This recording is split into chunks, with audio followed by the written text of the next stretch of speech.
My parents were both American born. My father was born in Springfield, my mother in Boston, Cambridge. My mother grew up in Cambridge. So many of the early founding families of St. Demetrius came from the cathedral. We came from Cambridge. My mother grew up there. She was married in the Cambridge church. I was baptized there. Cambridge was different from the cathedral in that there was a large Greek presence in Cambridge. They all went to high school together, to church together, sang in the choir together. They were a very, very tight-knit family. St. Constantine and Helen. St. Constantine and Helen, I'm sorry. Yes. No, it's fine, yes. So my parents, who were American born, wanted me to have a Greek Orthodox identity. So they really went above and beyond. They went back and forth for Sunday school, for junior choir practice, for junior Goya, for cheerleader. I was a cheerleader for the church basketball team. Oh my goodness. It was exhausting. Were the yells in Greek? No. No, but there was a strong Greek presence in the church, yes, which was hard for me because I didn't really have that Greek background. Second generation, you stop speaking Greek at home. In any case, and I couldn't go to Greek school because it was right after American school, and it was not possible. What were your parents doing professionally? My uncle Nick, who was yes, also a founder of the church, had a restaurant, and my mother ran the front half. He ran the back half, and my father was working for another company. Okay. My father's parents were married before they came to this country, and they were born in, well, it's now called Elaine, but back when it was called, I'm blanking. It had a Turkish name, which they weren't happy with. Where was it about? Peloponnesos. Peloponnesos, okay. My mother's parents met here. So her mother was from Lefkada, and her father was from Messenia, I think. Yes, okay, Kalamata. He had already died, and I don't know much about him. So what brought them here? Your grandparents? I think it was just looking for a new life. There were a small group of people who decided there should be a new church, which was pretty daring because there wasn't a Greek population in Newton, Wellesley, Weston. So that was different from the other church communities. There were Greeks, but not a big presence.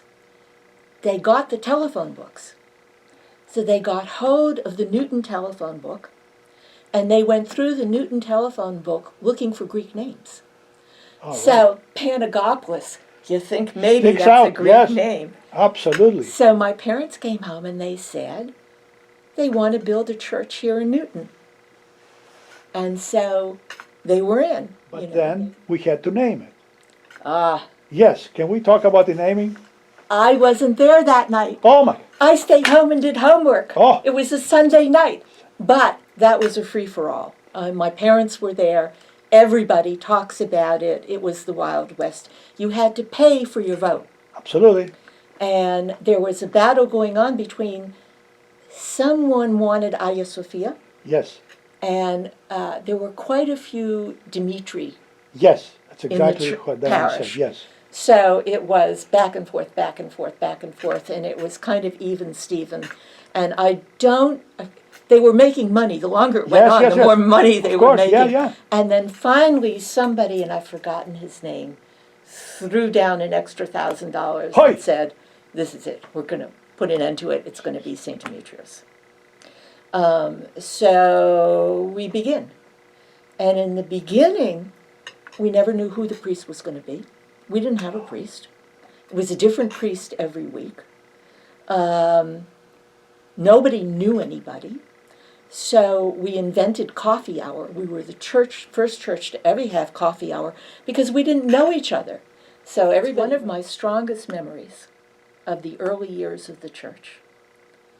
I remember that they had an icon screen, obviously with the icons, but it was a plywood icon screen, and every inch was covered with flowers. And what I remember was the scent of the gardenias. It was magnificent. This church never did things in a small way. They were always over the top with whatever they could do for their church. Helen Makris tells the story. She was about to give birth to her second or third child, right at that time. And her husband, George, went down to Connecticut. There was a church in Connecticut that was buying a new icon screen, and they were gifting their old icon screen to us. And so it must have been Friday night. George drove all the way down to Connecticut with a few of the other men, drove all the way back, and there were people at the church waiting. And I think in the middle of the night or early morning hours, they put that icon screen up. Unbelievable. So finally, just last Sunday when I was talking to her, it clicked.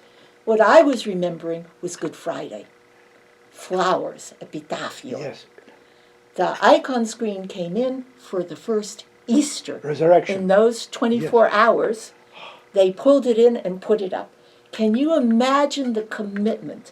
They wanted it there.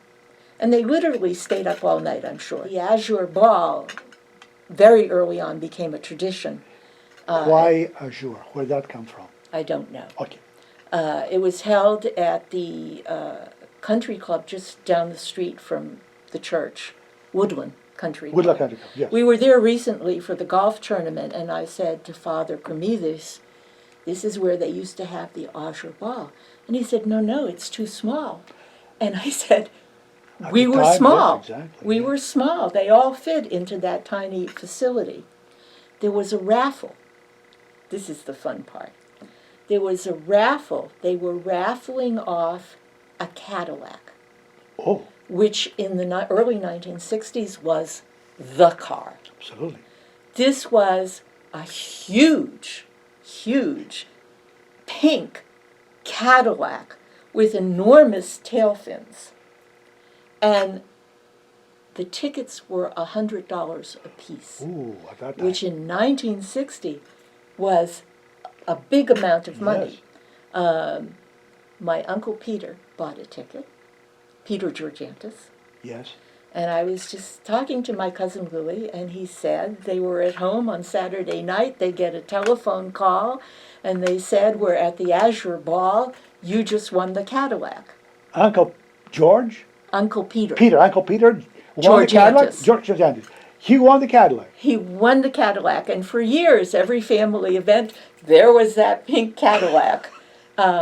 But it was wonderful. Again, larger than life, dramatic. That's the style of this church. The Goya, you wanted to know about the Goya. I have snatches of memories, so that I don't remember always the exact place, but I have the memory. I remember many outings. We went, it was a small group. I don't know how many of us there were. She said about 20. It wasn't that small, yes. I was just going to say 20. I consider that small, but there were about 20 of us to start with. We would meet in the church hall for Goya meetings. Friday nights. I remember we went on a skiing trip. Yes. And that was great fun. I learned to snowplow. I was not a skier. We went to the beach, and I have pictures of that beach party. Oh, excellent. We had, the boys made a pyramid. So there would be 3 on the bottom, 2 boys on top, and then I have a picture of Cindy on the very top and of myself on the very top of those pyramids at the beach. So I remember the beach outings. Bowling? I don't remember. Yes. Yes, bowling. Yes. I had forgotten about that. You're right. Yes. There was bowling. The trio Bel Canto Yes. had just put out a record of Greek ballads, and one of them was titled Sing Along with the Trio Bel Canto. Okay. They had, in the record jackets, they had all the lyrics printed out in Greek and then in anglicized Greek. Right. And the whole church community sat there and sang along with the Are we Trio Bel talking Canto. Newton Lower Falls now? Newton Lower Falls. No kidding. That's enough. I have focused on Newton Lower Falls. Unbelievable. And in fact, there isn't that much. That we have a wonderful Greek school today, Yes. but there aren't that many community Greek-speaking events like the ballads. I think we have a large non-Greek presence in this church. Yes. And so it no longer works. But in those days, we identified as Greek, and it was just wonderful.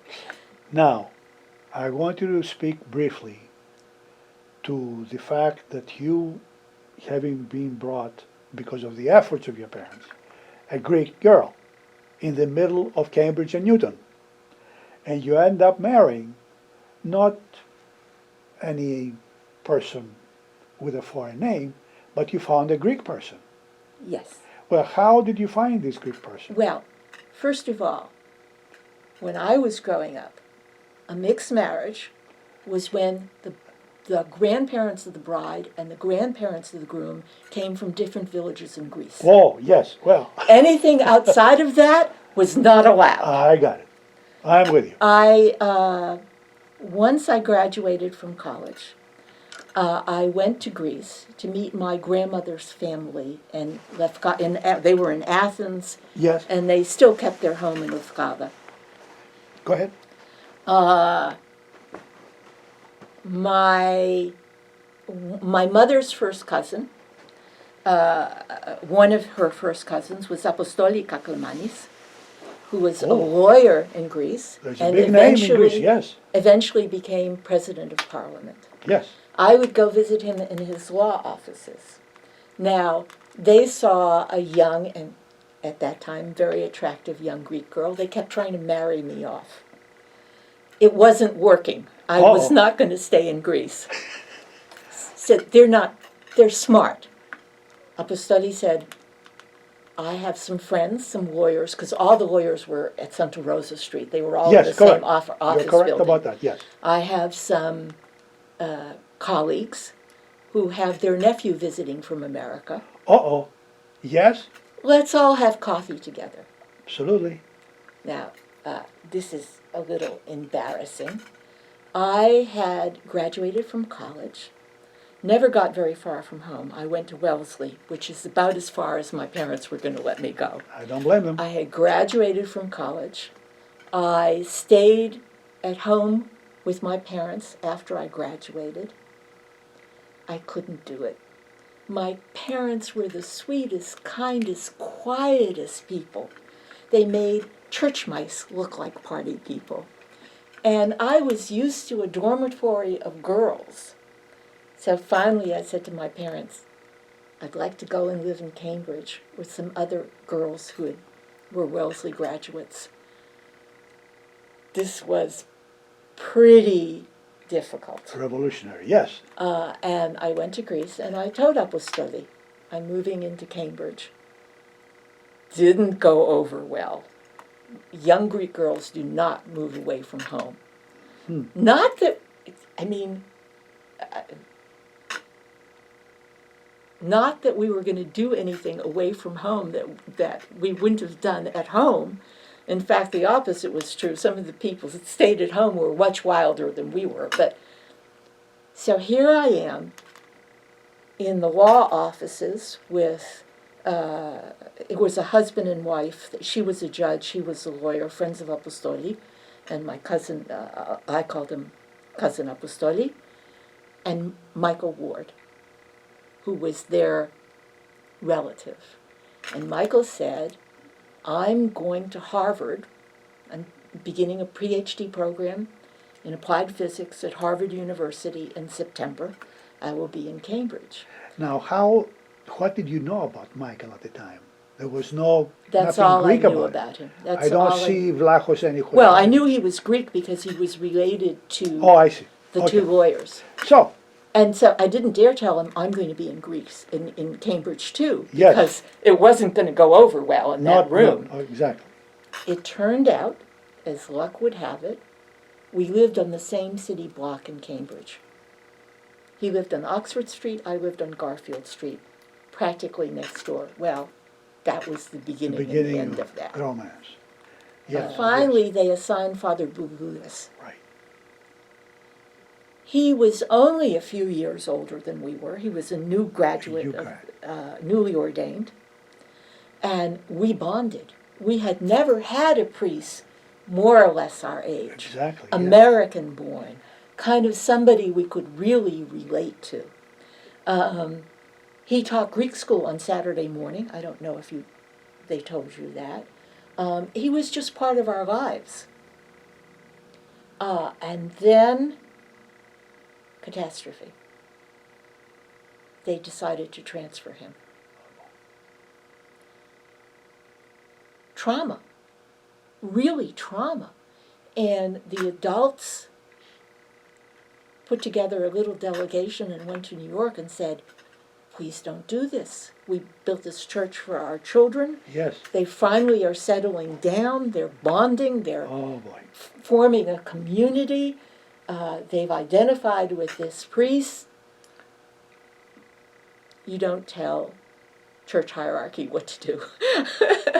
Okay. Father Bougoudas was transferred. And I remember being so worried about him. How was he going to get along without us? I mean, it was so Good, close. yes. He was out there all by himself, and the rest Yes. of us were in Newton. I didn't see him again for 40 years. Wow.